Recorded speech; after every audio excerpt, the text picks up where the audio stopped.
Hi, folks. Welcome to today's Thursday version of Thursday's Bob Benny Wealth Management webinar or podcast, as I like to call them. Jesse tells me it's a webinar.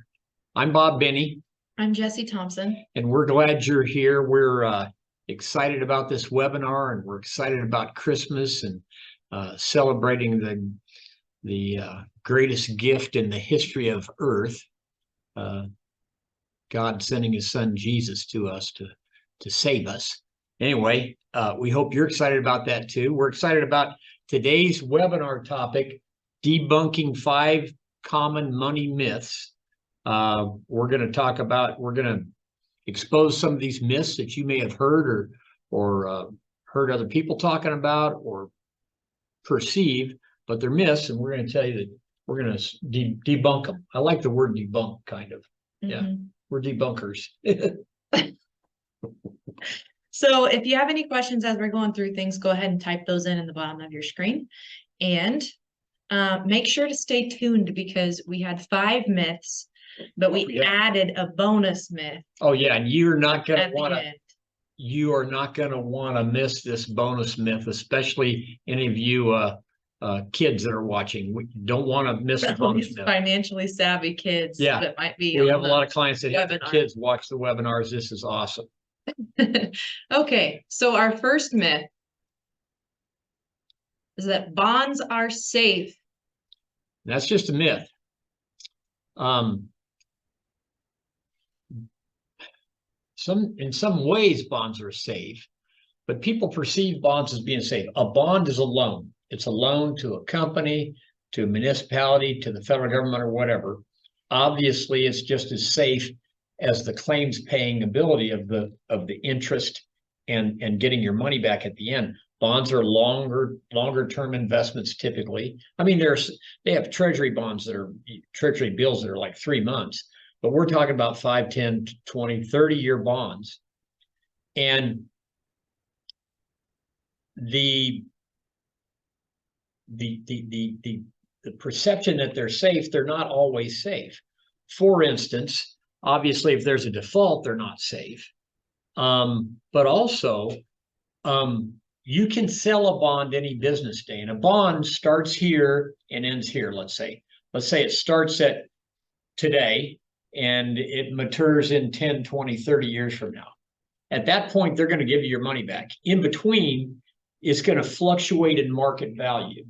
And the way it fluctuates in market value is opposite of interest rates. If interest rates go down, market values of bonds go up. If interest rates go up, market values of bonds go down. And so there's going to be a good time and a bad time to sell bonds if you have to sell it prior to maturity. And what is really not safe right now is investing in bonds of any kind of length of maturity at all. If you believe like we do, that interest rates are going to continue to go up because that's the only tool the government has to fight this inflation. And we're going to have pretty bad inflation. It's going to keep getting worse for a while. And the government's going to keep raising interest rates to try to protect against inflation, like they did in the late 70s and early 80s. Many of you may have been around for that. And as those interest rates go up, the market values of bonds go down. And they can go down a lot if it's a long-term bond. Like for a rise in interest rates of 1%, they can go down 10% in value. So it's a pretty significant, serious thing. And an example of this is that in 2022, one of the major the major bond index that people follow in the U.S. went down 13% just in 2022. And that's after paying their interest. You know, maybe they paid 4%, 5% interest. They netted down 13%. So it's also the reason that the big bank in California, the Silicon Valley Bank, failed back this last spring, was because they had stupidly, because they're woke, bought a bunch of 30-year treasury bonds. And then when interest rates went up and there was a run on the bank, they had to sell those bonds at a 12% loss, and they didn't have it, and the bank immediately failed. So anyway, bonds are safe as a myth. All investments have risks, and bonds have their own risks too. And just to add really quick, I think another misconception about bonds and going along with this is that we hear a lot of people say, and that you'll probably read or hear from your friends or something like that, is that the older you get or the closer to retirement that you get, the more bonds that you should have in your portfolio because they're safer. And this is just simply not true because of the things that we talked about, but also because the only way to really protect your retirement income and protect your investments and protect yourself from running out of money before you run out of life, basically, is to make sure that your investments are growing with or more than the amount of money that you need to take out plus inflation. And bonds don't do that. No. They can't. They can barely keep up with people's withdrawals. The normal retiree has to take out 4 to 5% on an annual basis. You'll be lucky if you have bonds that pay you that. And if you do, you're going to be going down in the hole, whatever the inflation rate is, even if you have that. The stock market can keep up and grow your wealth, while bonds, you're going to be going in the hole in retirement. And we're not saying that bonds are always bad. Right now, it's a bad place to have money if you believe, like we do, that interest rates are going up. At some point, if interest rates keep going up, like they did back in the late 70s, early 80s, there may be a time when you can buy, like you could in the early 80s, a 30-year treasury paying 12%. That'd be a great time then, and we will shift some of our managed accounts into 30-year treasuries. And even though the person may not have a 30-year time frame, what's going to happen then is, after things settle down and they get inflation under control, interest rates are going to go down. And what's going to happen to the market value of that 30-year treasury? It's going to go up. And so you may be able to, down the road, sell that 30-year treasury for 20 or 30% or more than what you paid for it, plus all along getting the 12. So anyway, that's a little bit more information maybe than we intended to give about debunking the bond being safe myth. What's myth number 2, Jess? Myth number 2 is that dividend stocks are better. Well, that's just not true. Dividend stocks aren't any better or any worse than growth stocks. When a corporation makes a profit, they only are allowed to do 2 things with it. A public corporation, they can either reinvest it back in the company and in hiring more people or building more buildings or buying more inventory, et cetera, with their expansion, or they can pay it out in a dividend. Many times, growing companies just keep plowing all the money back into the business and don't pay out any dividend. But oftentimes, as companies mature and they're making more money sort of than they need to continue to grow their business at the rate they want to grow, they pay it out as a dividend. So one thing you need to keep in mind is paying a dividend doesn't mean they made a profit. Companies are allowed to borrow money, and they do it all the time, to pay a dividend. And so you can't buy a stock that's paying a dividend for the reason, just for that reason. It's not better or worse. For instance, if you have a $100 billion company and they pay out a dividend, where are they going to get the money from? They're going to get their money from their bank account, or they're going to borrow the money. And let's say they pay out $1 billion in dividends to all their stockholders did I say 100 million or $100 billion company? Doesn't matter. $100 million company, they pay out $1 million in dividends. The instant they pay out that $1 million in dividends, the value of the company goes from 100 million to 99 million. And the stockholders now only have $99 million worth of stock, but they have $1 million in the bank. Conversely, a company that didn't pay out a dividend, they didn't generate a tax consequence of paying out the dividend. Their value is the same. So it's the same either way. The problem with the dividend is that you're taxed on it, whether it's reinvested or not. Mhm. And dividend growth, dividend paying stocks is no proof. They're no proof of profit, and they cause tax consequences. So dividend stocks are not better. All right, So are you ready for our third myth? ready for the third myth. The third myth is that probate is not a big deal. So just to review really quick exactly what probate is. Probate is basically the legal process of how the state will distribute a dead person's property. And so, And it occurs when a dead person, it has to happen, when a dead person's name is on the title of a piece of property, like a car or a boat or a piece of real estate. or a bank If account. if I owned this building and it was titled in my name and I died, nobody can do anything with it. It has to go through the probate process. Go ahead. So there's several problems with probate. The first problem is that you're involving the state in your personal business. And I am just assuming that a lot of people that are probably on this webinar don't necessarily want the state or the government involved in their business. Probate is it's a completely public process. Right. And the state gets to decide ultimately what happens to your stuff. And even if you have a will where you say exactly what you want done with that stuff, people can contest that will and things can go differently than what you had planned. If it's left up to probate. In addition to that, a will, I always say this, a will is just a letter to the probate court. Mhm. It's just tell them who you want to get your stuff and how that's supposed to go about. A will does not keep you out of probate. Yep. And people can contest wills, and there's also different laws in place and things like that that can protect certain people they can protect certain people from being disinherited, basically, even if you have it in your will. Yeah. So that's a problem.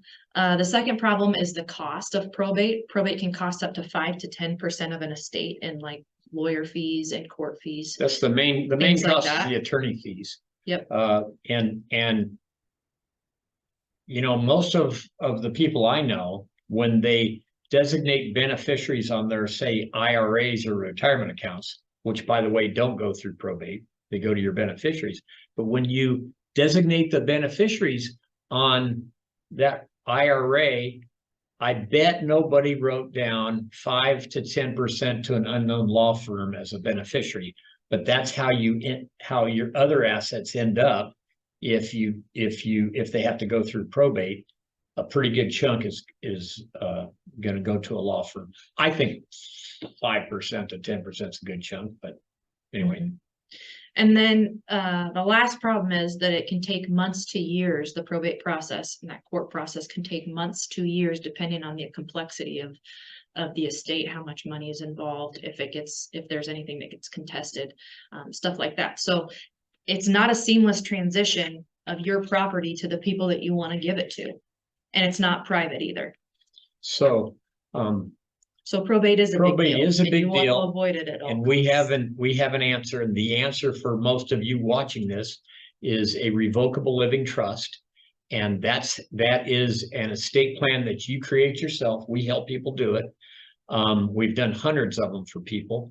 And if they're done right, and if your property that's non-retirement property, non-retirement accounts like IRAs or 401ks, in other words, real estate, bank accounts, maybe, automobiles, boats, those kind of things that are titled in your name.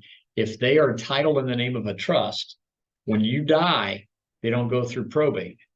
The successor trustee distributes them according to your wishes, saving time and saving money. And anybody that's watching this and is interested in talking about a trust with us, I'm a certified financial planner, and I can sure help you and guide you to getting that fixed. So before we go to the myth number 4, you're better off managing your own money, I want to remind all of our viewers to stick around for the bonus myth, because this bonus myth is probably the most important myth that we're going to debunk today. And the bonus myth is, we have 5 myths here, and the bonus myth is myth number 6. You don't want to miss that. So myth number 3.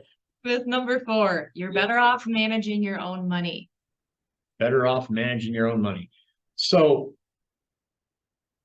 kind of some pros and cons of do it yourself money management, because we always run across people that, have been managing their own or try to manage their own investments. And the advantage of that, of course, is cost savings. You don't have to pay somebody to do it. That's an advantage. It's also, there's an advantage of perceived control. And I guess that's a positive, is control of your own money. But a negative thing about managing your own money is that historically, and we're going to talk about this in a minute, you have worse performance historically, and in studies that they've done. People that manage their own money, do their own investing, have worse performance than people that use a trusted and qualified financial advisor, a certified financial planner like I am. You have added stress. You have to watch the markets and watch your investments all the time. Also, there's a tendency towards emotional mistakes, basing investment decisions on emotions rather than facts and logic and history. And the emotions that cause people to make mistakes with their investments are simply fear and greed.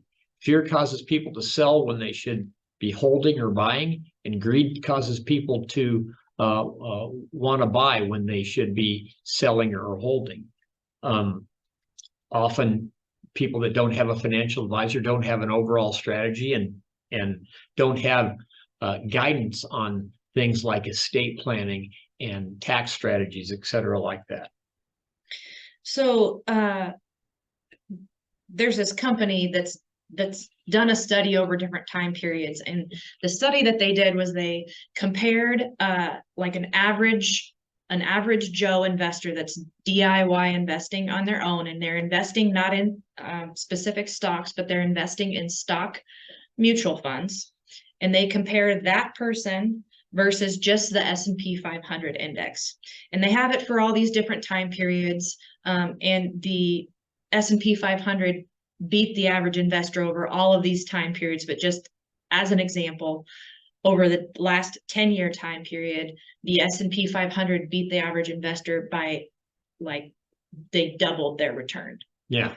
And this is not an average investor, like I said, that's investing in individual stocks, which is much more risky, and that would look actually way worse. This is an average investor that's investing in stock mutual funds, baskets of stocks that typically carry, they're diversified, so they're a little bit better and less risky than individual stocks, things like that. You'd think that they would do better investing in those mutual funds, but they still lag way behind the performance just of the S&P 500 index. And the reason for that is what we talked about earlier, because of the emotional decision making of trying to time the market, buying when they should be selling when they should be buying, things like that. And making emotional mistakes. They hear things on the news, etc. Professional financial advice, I kind of use an analogy of a lot of times talking to people about fixing your car versus taking it to a trusted, qualified mechanic. I can fix my own car if I watch enough YouTube videos and read enough information and buy enough tools. I can fix my own car. It's going to take me a lot of time, probably cost me a lot more money than taking it to a trusted mechanic, but I can do it. And you know what? Even then, I'm not going to do as good of a job as if I take it to a mechanic that is trustworthy and competent. It's the same kind of deal with investing. Yep. Not only that, but you're going to save yourself the time, you're going to save yourself the stress, all that stuff. So I have another study for you. There was a study that was done in 2022 that basically took all of the services that a good financial advisor provides. So not only like active portfolio management. So not only watching over and helping you pick investments, but also the other things like the tax strategies, estate planning, retirement income planning, all of those services that a financial advisor provides. And they evaluated them based on a portfolio. And what they found was that the value of all those services was actually worth like 5% of the average customer's 5% portfolio. a year. Yeah, 5% a year. And that's way less than most financial advisors actually charge. So the value of the kind of advice that you get from a good financial advisor is actually much higher than what you pay. And I think that's something a lot of people don't consider. They only consider maybe performance of the investments or something like that when they're trying to decide between DIY and a financial advisor. But there's all of these different things that can make a huge difference for your financial situation overall as a whole. Okie doke. Thank you. So that brings us to myth number 5. And what's myth number 5, Jess? Myth number 5. Oh, shoot, I'm sorry. I thought I turned that off. This might be a call from Omaha. It might be a real important call from Warren. I'm going to have to take this, Jesse. I'm sorry, folks. Excuse me. All right. I'll go ahead and move on with myth number 5.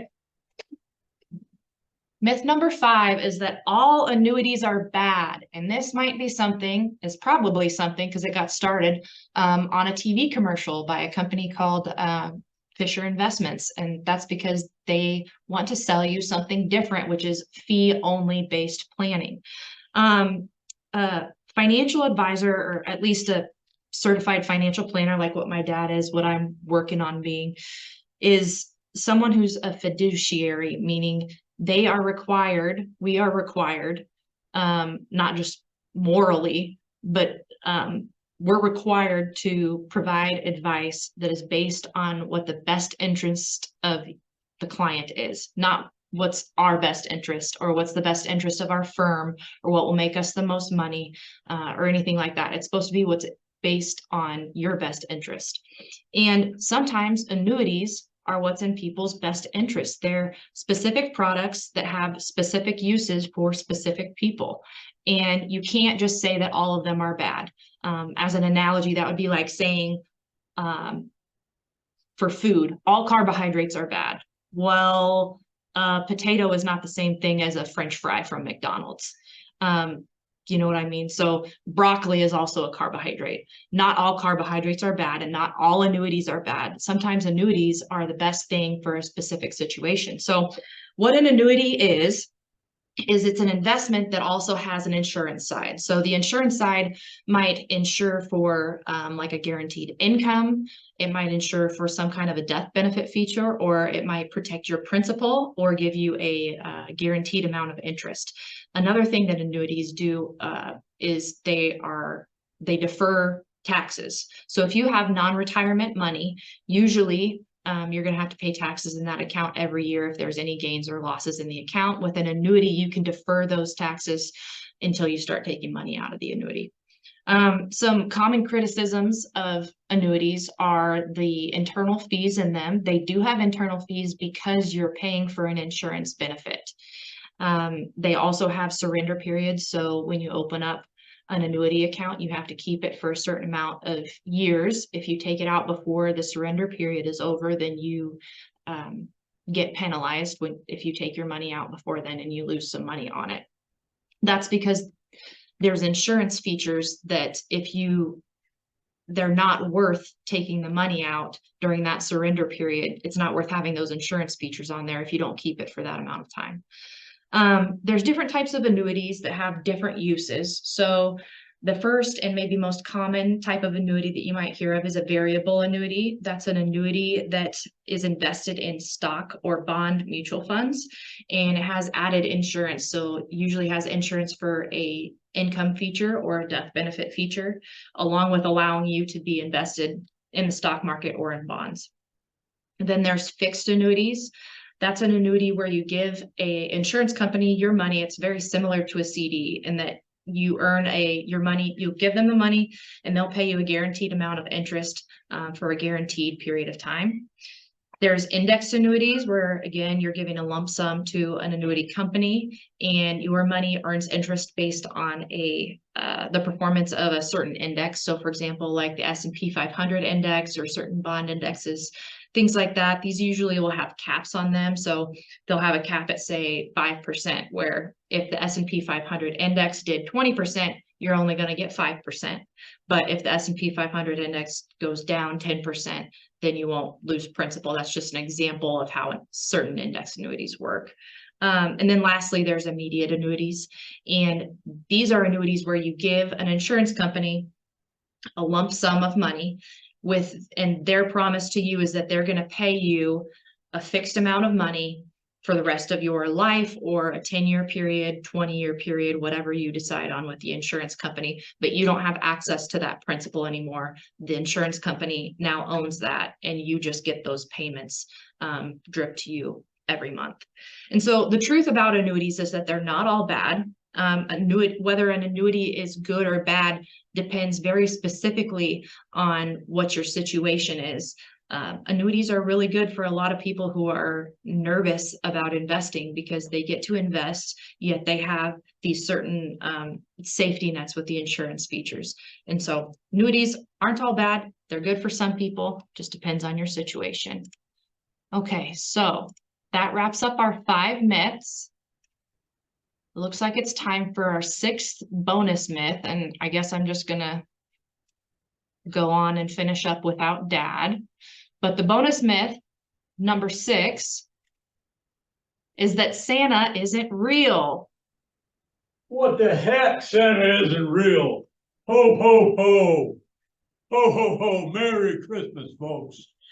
I guess that Merry one is Christmas, debunked. little Jesse. Where's little Bobby? Santa. Where's little Bobby? Call. He loves me. Bobby loves me, and he always loves to see me on Christmas.